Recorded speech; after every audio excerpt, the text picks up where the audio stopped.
Nah, terus tadi yang Jalalain rutin sanad saya memang sebetulnya kalau saya boleh milih di mana-mana sanad tuh ngajinya utuh.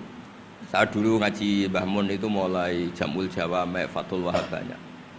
Sebagai keluarga Quran, bapak saya itu hafal Quran tuh kayak Fatihah, ma'ruf itu di daerah saya. Tidak ada orang hafal Quran kayak Fatihah kayak bapak saya itu. Makanya tradisi keluarga kami memang Quran. Terus babah kami juga dari ulama Lasem, Habib Jidan pernah rawuh di mbah saya. Kebetulan pondoknya mbah saya namanya juga Al-Fakhriyah, Habib. Jadi karena kalau konstruksinya tidak khatam, seperti ini namanya ijazah amma. Ijazah amma ya cukup lah buat rame-rame. Tapi secara keilmuan itu masalah karena konstruksinya belum selesai. Makanya tadi saya senang Habib Jidan ketika cerita ada orang ngajar lumak. Usul fikih itu perangkat yang mau tidak mau untuk alat tafsir. Misalnya begini, wa antasma'u bainal ukhtain, tidak boleh mengumpulkan perempuan dua yang kakak beradik jadi istrinya satu orang. Itu bainal ukhtain itu min itlaqil ba'di wa iradatil kul, yang dimaksud Allah adalah mengumpulkan dua orang yang ada hubungan mahram. Coba kalau kita misalnya bikin gerakan kembali ke Quran, berarti yang haram hanya antasma'u bainal ukhtain. Padahal yang haram adalah bainal mar'ah wa ammatiyah, wala bainal mar'ah wa khalatiyah, wala bainal mar'ah wa jaddatiyah. Pokoknya dua perempuan yang ada hubungan mahram tidak boleh dikumpulkan dalam satu pernikahan. Bayangkan kalau orang tidak ahli usul fikih kemudian dia mentafsirkan Quran, terus dia hanya pegang wa antasma'u bainal ukhtain. Itu juga anak tiri. Ada aturannya, lafadz yang keluar karena ghalib itu tidak punya makna. Misalnya begini, anak tiri yang nggak boleh dinikahi adalah waroba ibukumul lati fi hujurikum, anak tiri yang serumah. Padahal anak tiri serumah tidak serumah, kalau ibunya sudah kamu kumpulin kan tidak boleh dinikah. Lalu kata fi hujurikum di sini adalah yakhruju makhrujal ghalib. Ya umumnya anak tiri itu serumah, tapi bukan punya ikatan apa? Hukum. Nah, hal seperti itu kan riskan kalau kita tidak mengaji usul fikih, apa kaidah fikih. Misalnya gini, ada ular di dalam, terus kiainya bilang, Jamal ambilkan tongkat. Terus kamu karena nggak dipanggil namanya, terus nggak ngambil tongkat. Oh yang dipanggil Jamal bukan saya. Ini santri geblek dah. Sebenarnya kata manggil itu qaulun nabi li ahadin min ashabi itu qauluhu lil jami'. Yang hal-hal yang baik, yang darurat, siapapun yang bisa melakukan harus melakukan itu meskipun nggak dipanggil. Coba semua wiridan, ya Mu'ad inni uhibbuka fakul dubura kulli sholatin Allahumma a'inni ala dzikrika wa syukrika wa husni ibadatik. Sebagai riwayat fala tada'anna dubura kulli sholat. Terus kamu bilang nama saya ada Mu'ad loh, berarti tidak kena ijazah itu. Itu harus ada analisis usul fikih. Kalau enggak ya habis kita. Semua wiridan tuh ya Abu Hurairah, ya Mu'ad, ya Aba. Nah, terus kamu, saya ada yang di waksiati Rasulullah, ada yang diijazahi, ya tidak bisa. Jadi masalah sana tuh maunya kalau sampean orang baik, ya semua kebaikan tuh saya ijazahkan. Ya tapi tentu beda yang ngaji betulan sama yang ngaji begini-begini itu.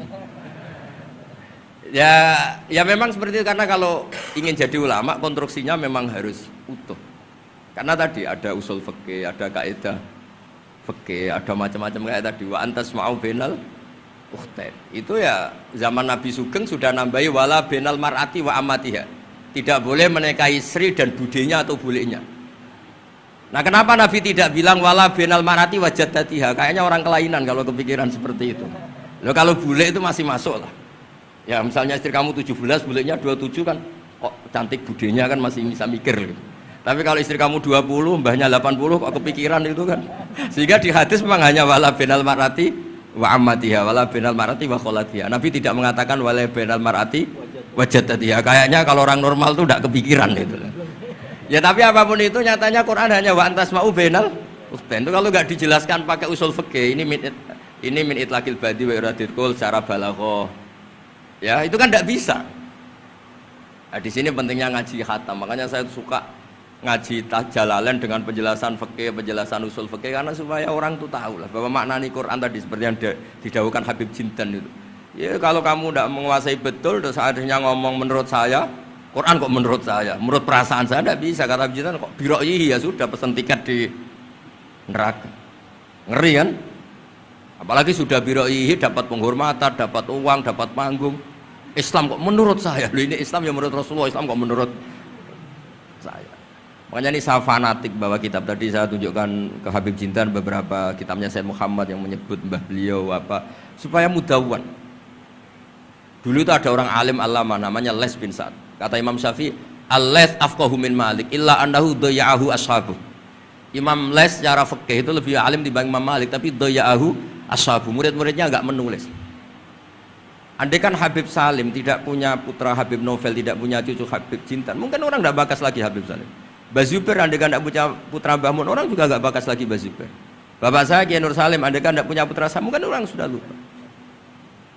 Dulu ini cerita yang paling ekstrim. Dulu Nabi Ibrahim pernah dikira Yahudi karena punya keturunan Yahuda bin Yakub bin Ishak bin Ibrahim. Ketika Yahuda punya perilaku tertentu seakan-akan itu dari mbah-mbahnya. Baru setelah Rasulullah SAW memaklumatkan ad-dinul hanif, ad-dinul Islam millatun hanifiyah, millata abikum Ibrahim.